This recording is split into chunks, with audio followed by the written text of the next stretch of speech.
To add upcoming event widget to your lock screen to stay organized on Samsung Galaxy S25 Ultra, long tap on an empty area on your home screen, and then tap wallpaper and style. Tap the lock screen thumbnail. Here you can see a widget bar just below the clock. It may show add widget or already have widget. Tap the bar to show up the widget list.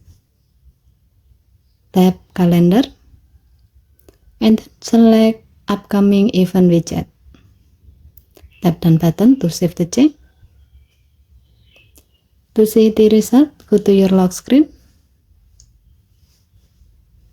As you can see, the upcoming event widget will now be visible beneath the clock. This widget pulls event directly from your Samsung calendar, so make sure you add events there.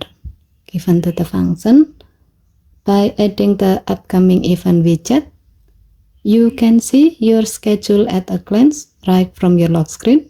It's a smart way to stay organized and on time with no need to unlock your phone. Okay, thank you for watching. Please help to like and subscribe. Have a nice day.